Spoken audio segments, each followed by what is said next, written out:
So, what happens when the irresistible force meets the immovable object? Well, you get a pretty decent Superman movie. Here we go, everybody. All Star Superman, the 2011 adaptation of Grant Morrison and Frank Quitely's frankly groundbreaking Superman story taking place within the All Star imprint of DC. And basically, to give a little context on what the All Star imprint was, is it basically frees the writers from the confines of the overall DC universe. There's no have to worry about continuity or anything like that. And now there's only been 3 actual stories told within the All Star imprint: Superman, the standalone Batman, and Batman and Robin the Boy Wonder, in which we get that great panel in which Batman replies after being asked who he thinks he is by a young Dick Grayson, "I'm the goddamn Batman." And someday I hope we get a version of that on film, because man, wouldn't it be great to hear Kevin Conroy say that line? Oh man. Dream a little dream, people. Anyway, let's talk about All-Star Superman. And it's kind of interesting how the idea for this was actually conceived.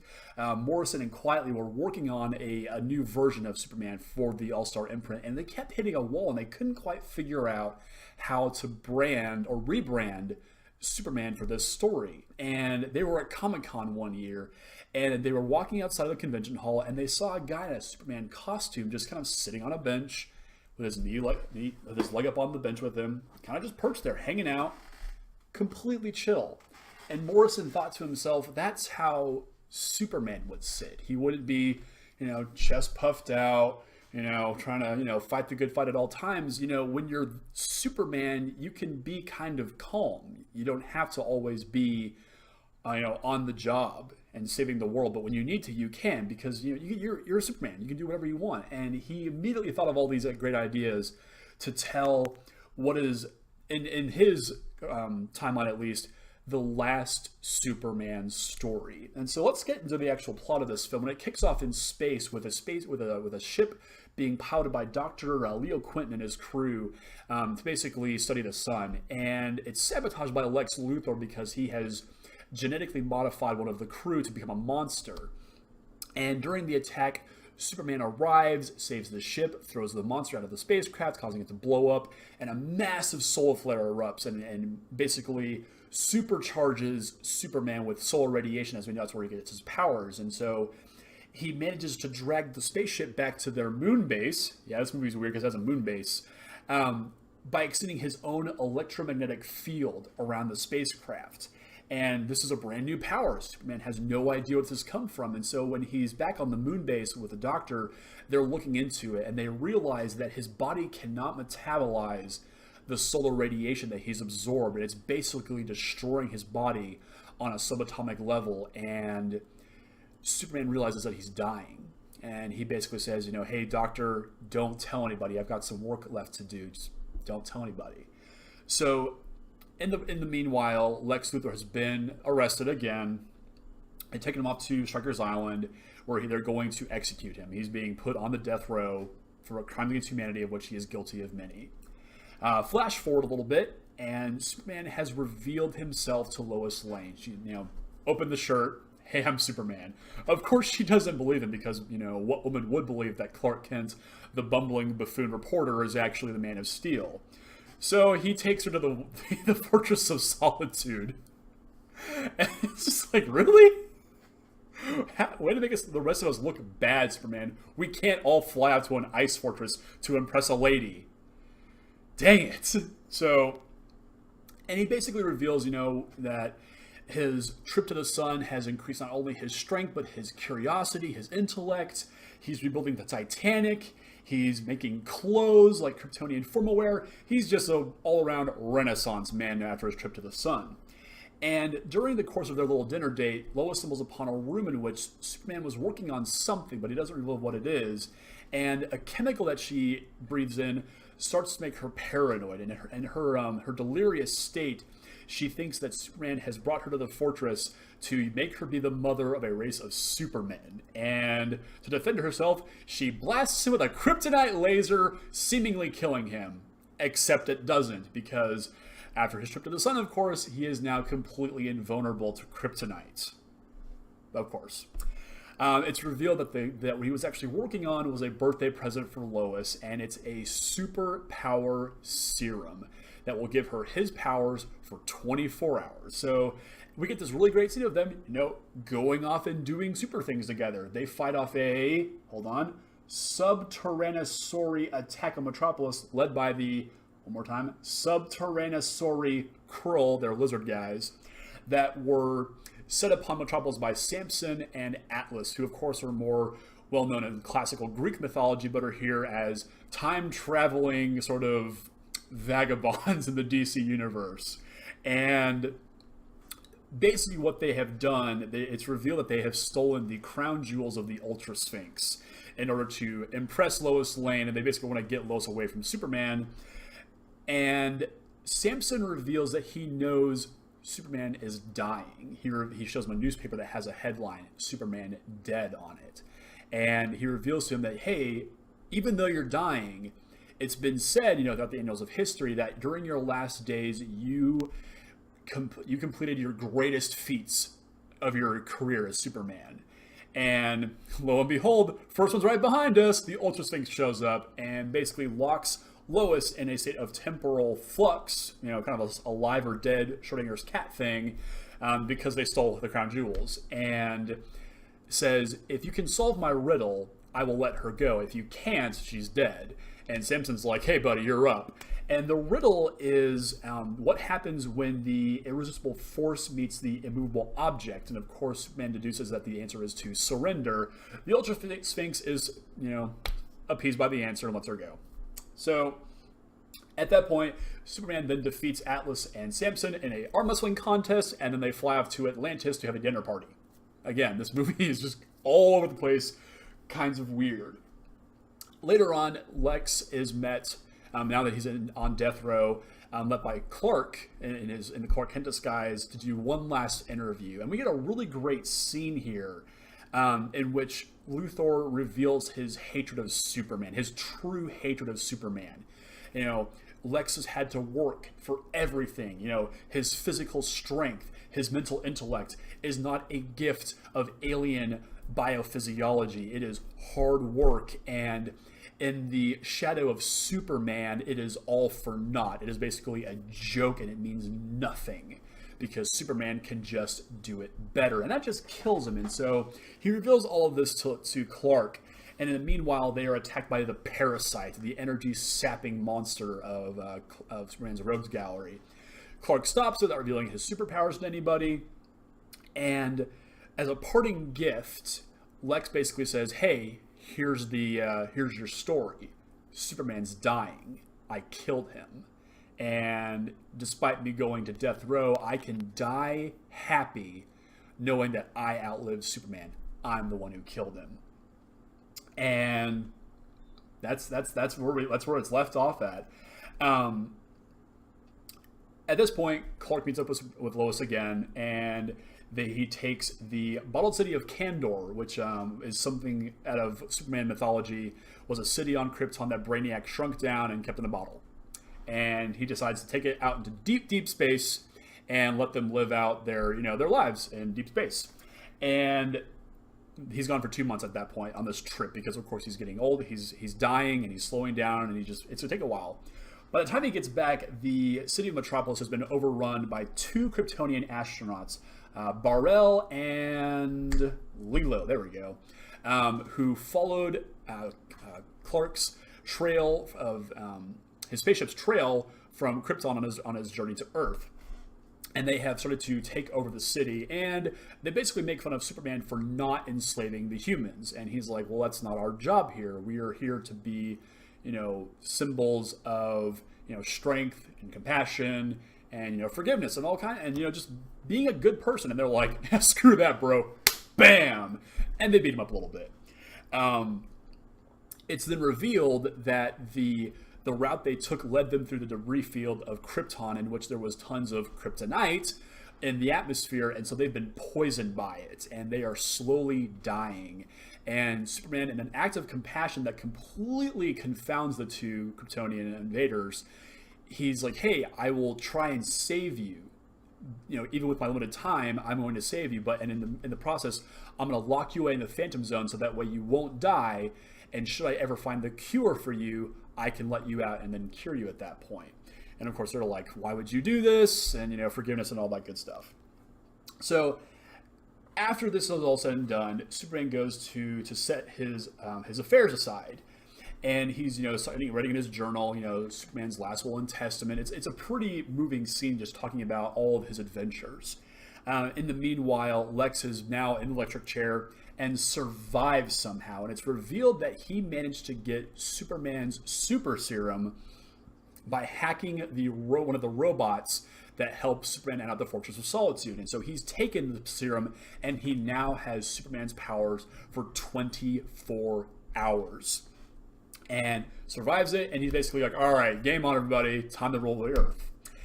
And in order to level the playing field, he has employed the ally, quote unquote, of Solaris, the living solar computer, which I don't actually know anything about, except for the fact that it is poisoning the sun to the point where Superman will no longer be able to fight because of just the red sun is corrupting his powers.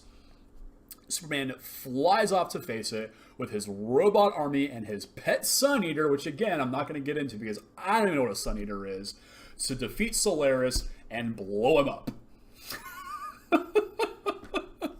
All the while, Solaris has revealed that, hey, I poisoned your son. You and the rest of Earth will die in a cold, cold oblivion. And it's whatever. So meanwhile, Lex has been tearing up Metropolis, basically saying, I am now the ruler of this planet.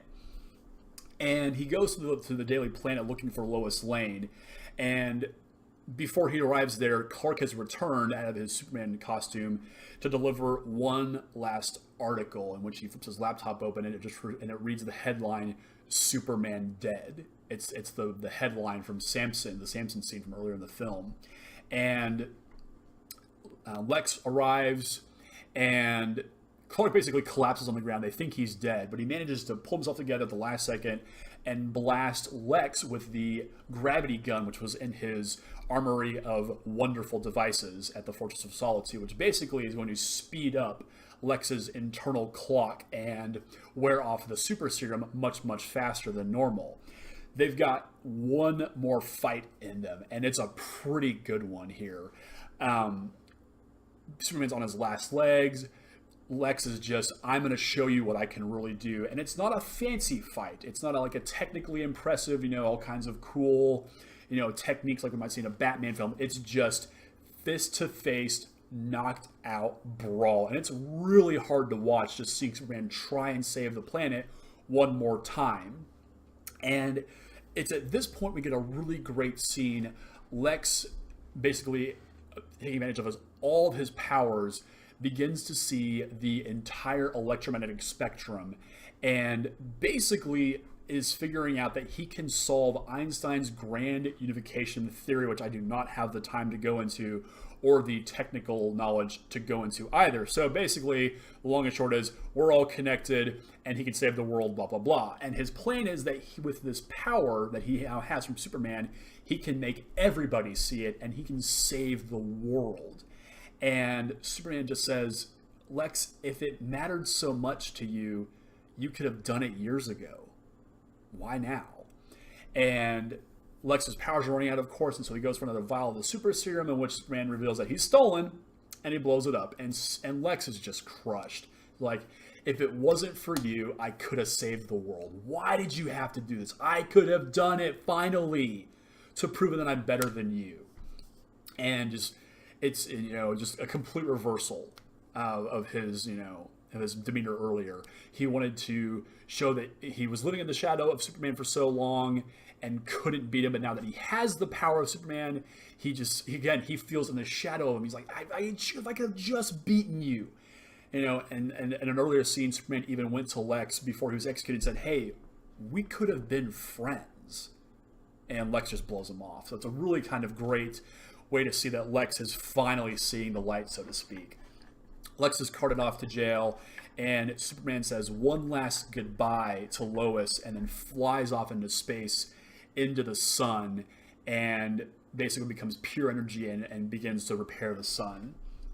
Fast forward a couple of weeks, there's a memorial going on, and Lois is, talking to Jimmy Olsen, basically saying, I don't need to talk at the memorial, because he's going to come back one day. He'll fix the sun and he'll come back one day. And it's revealed that during his time in his incarceration, Lex managed to reverse engineer the super serum and decode Superman's genetic code. And he gives that to Dr. Quintum and says, we can make him again, essentially. And it ends on this very high note of the fact that Superman can, and of course will always return to save us when we need him again. And that's, it's a really great way to kind of end this movie.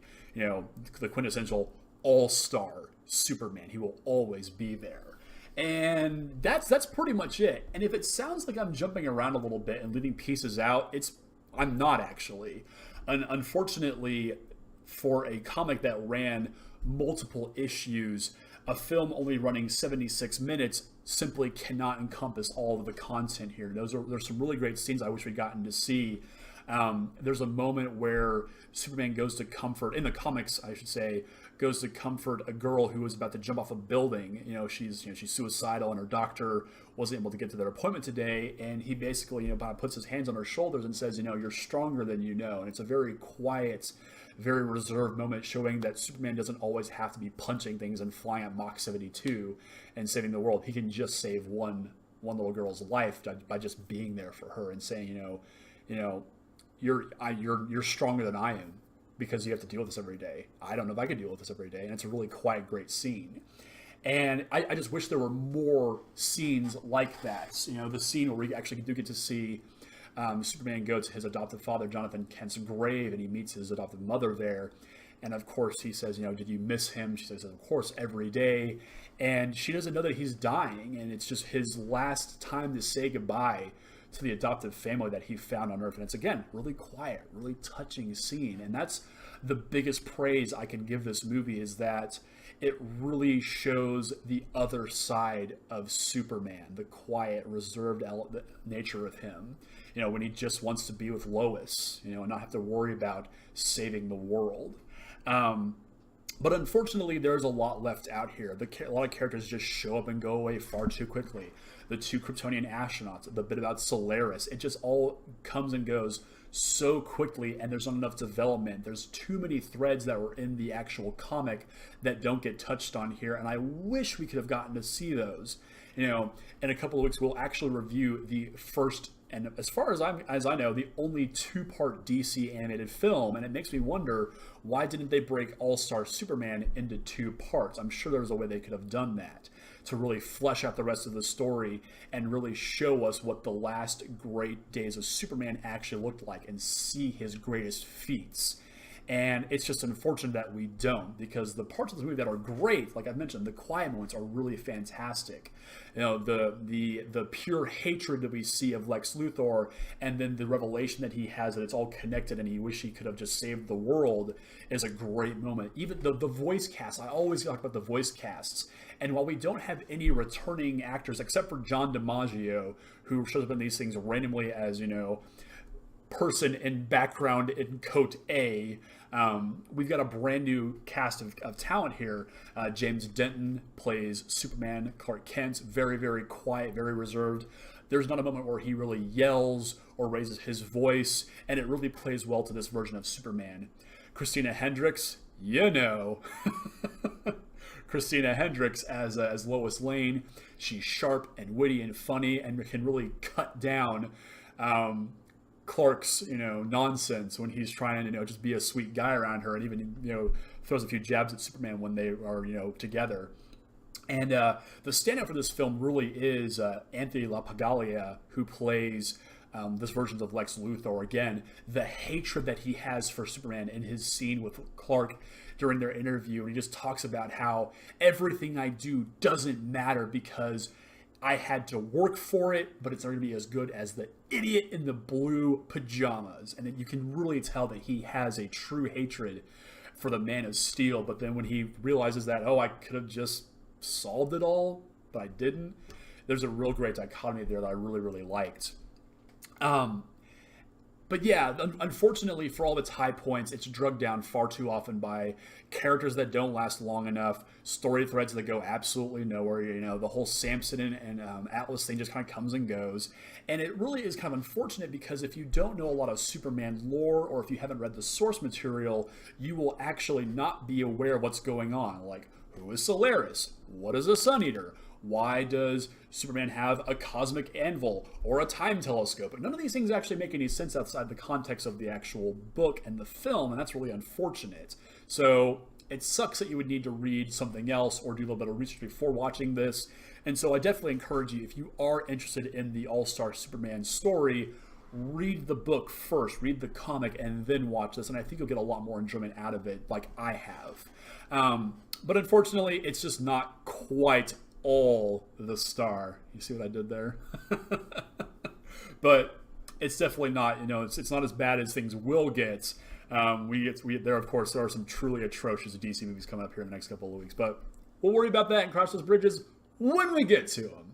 Now, next week, we are on to Green Lantern Emerald Knights. It's just another anthology film, much like Batman Gotham Knight was. Funny how they're all named Knight for their anthology films. Huh. Never thought about that. But yeah, anyway, if you like what I'm doing over here on the channel, guys, definitely don't forget to like, share, and subscribe. If you have an idea for what I should review next, also let me know. I'm always looking for new fun series to really dig into and give my 2 cents on. As always, you know, thank you so much for watching, everybody. And this has been All-Star Superman. And yeah, thanks for watching, guys. Have a good night.